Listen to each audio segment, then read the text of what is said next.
Kembali di Morning Talks pemirsa dengan topik pendidikan militer untuk mahasiswa, masih bersama narasumber saya, ada Ibu Bondan di sambungan Zoom. Bu Bondan, kalau tadi kita berbicara ini bisa tidak hanya bagi mahasiswa, tapi terbuka juga bagi warga negara Indonesia. Nah, seleksinya seperti apa? Apakah akan sama atau mungkin mahasiswa tapi sudah mungkin belum bekerja atau belum ada aktivitas lain, namun baru-baru lulus kuliah begitu misalnya. Apakah pendidikan militer ini bisa diambil meskipun di kondisi tidak dalam proses perkuliahan seperti itu?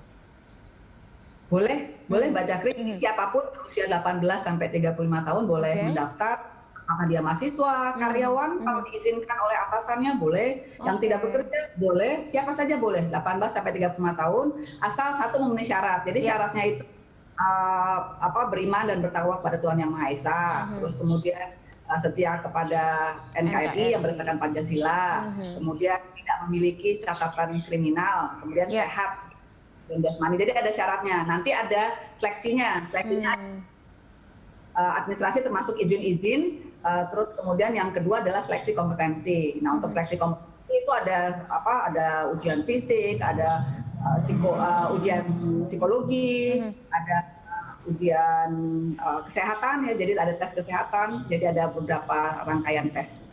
Oke. Nah, nantinya ini apakah akan sudah dipastikan masuk ke dalam komponen cadangan atau memang ada pengaplikasian yang lain begitu bagi mahasiswa yang memang mungkin mereka masih akan melanjutkan perkuliahan hingga lulus, akan seperti apa setelah pendidikan militer ini didapatkan oleh seorang mahasiswa atau warga negara begitu, Bu Bondan? Jadi setelah dia lulus dari Laksarmil, militeran, dia akan diangkat menjadi Komcat. Nah, dan dia akan berada di bawah pembinaan satuan TNI yang telah ditetapkan. Nah, setelah itu mereka akan kembali ke aktivitas begitu. Kembali ke kampus, yang kembali bekerja dan macam-macam ya, jadi tergantung gitu. Dan nanti ada latihannya secara berkala, Mbak. Jadi ada namanya latihan secara berkala yang sudah ditentukan. Nanti akan ya. Artinya tidak putus setelah 3 bulan, ini akan terus dipantau oleh pihak TNI karena memang statusnya ini saat sudah kembali ke aktivitas semula ataupun kembali ke masyarakat ataupun kembali ke perkuliahan tetap sudah menjadi komponen cadangan begitu dari TNI begitu ya Bu ya? Dari komponen cadangan sampai usianya 48 tahun. Sampai 48 tahun, oke. Nah di rentang usia seperti itu jika seseorang ini ingin mungkin mengabdikan diri kepada negara sebagai anggota TNI, ini bisa menjadi batu loncatan atau menjadi akses yang lebih mudah tidak seperti itu, Bu Bondan? Ada akses tidak untuk itu? Kita belum bicara sampai ke sana. Oke, baik. Tapi artinya ini juga kembali lagi menjadi pilihan gitu ya? Nah, tapi Komcat itu memang adalah pelapis TNI sehingga memang dia terdaftar, punya NRP, dia batalion mana yang sudah ditentukan. Jadi dalam pantauan penuh ya, jadi tidak terlepas sama sekali. Dan ada namanya latihan penyegaran secara reguler yang sudah diatur. Oke, kalau kita kembali ke awalnya dari tujuan untuk memasukkan pendidikan militer ini kepada kurikulum di perkuliahan, sebenarnya yang diinginkan oleh Kementerian Pertahanan ataupun oleh Kementerian Pendidikan begitu, karena ini juga masuk ke dalam satu skema kampus merdeka, apa yang ingin disasar dari pendidikan militer ini, Bu Bondan? Yang ingin disasar adalah pertahanan negara yang kuat, Mbak. Sekali lagi kita punya yang namanya SIS Hankamrata, Sistem Pertahanan Keamanan Rakyat Semesta, yang ini sudah kita pakai sejak kita memperjuangkan kemerdekaan dulu. Jadi generasi 4. Itu kan kita mungkin mendengar istilahnya TNI manunggal dengan rakyat ya. Di mana lalu TNI itu bersama-sama rakyat melawan penjajah dan seterusnya sampai saat ini seperti itu. Kita kenal TMMD, TNI manunggal masuk desa dan seterusnya. Nah itu alhamdulillah dengan Undang-Undang 23 ini memiliki dasar hukum yang kuat sehingga ini kemudian akan diwujudkan secara terorganisir, ya secara struktural dalam bentuk komponen cadangan. Jadi harapannya ini memang adalah komponen cadangan untuk menghadapi ancaman militer dan hibrida. Jadi memang untuk melipat gandakan kekuatan kemiliteran kita, melipat kekuatan TNI. Baik. Nah, dari sisi pendidikan kan ingin menghasilkan SDM yang unggul. Nah, SDM yang unggul ini kan memiliki keragaman pengalaman dan memiliki kompetensi yang banyak dan berguna untuk bangsa ini. Nah, sehingga dia klop. Di sini ada kesempatan untuk meningkatkan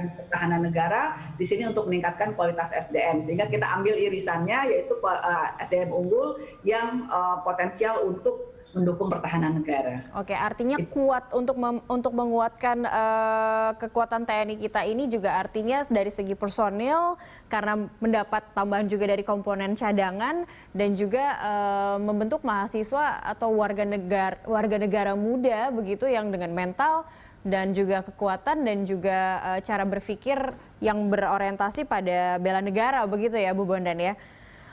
Dan kita ini mungkin boleh kalau saya sampaikan, kan ancaman itu bukan ansih militer sama non militer, tapi ada ancaman hibrida. Nah, ancaman hibrida ini kan spesifik. Misalnya sekarang karena terkait COVID, kita kan punya ancaman ketahanan pangan, ya.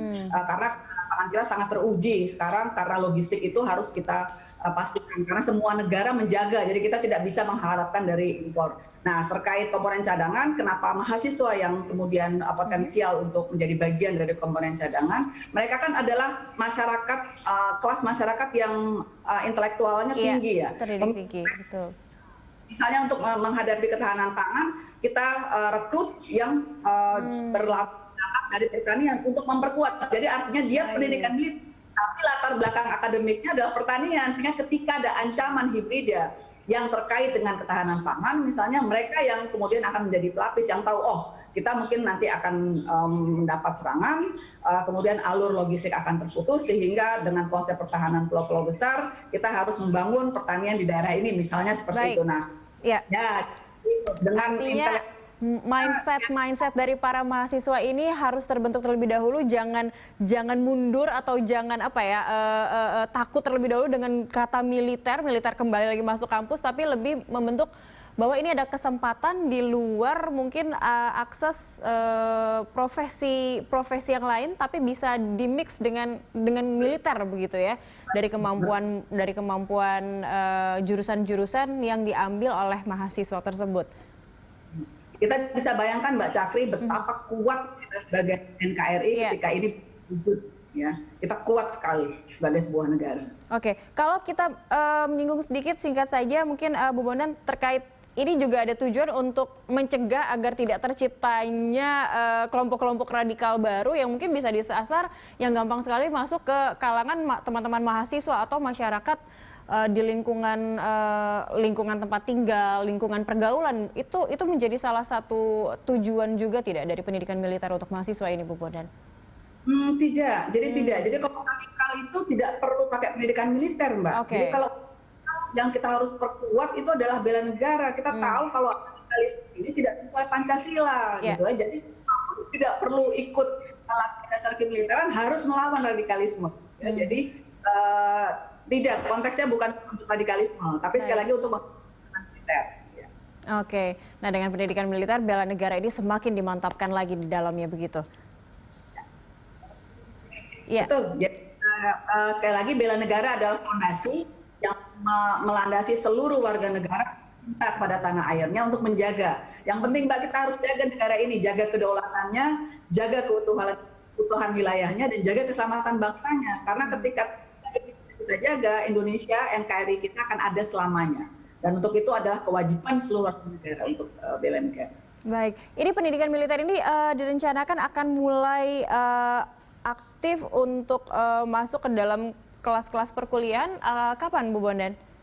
Masih dalam dalam diskusi, Mbak, dalam pembicaraan. Nanti setelah siap pasti akan kami sampaikan kapan waktunya. Oke, baik. Kita harapkan lewat pendidikan militer untuk mahasiswa ini tidak menimbulkan prasangka yang negatif, tapi justru menumbuhkan keinginan bagi mahasiswa untuk bisa mengembangkan diri dengan base tadi, bela negara begitu di dalamnya. Terima kasih banyak Bu Bondan Tiara telah bergabung bersama kami di Morning Talks pagi ini. Sehat selalu, Bu. Sehat, sama-sama Mbak Zakri.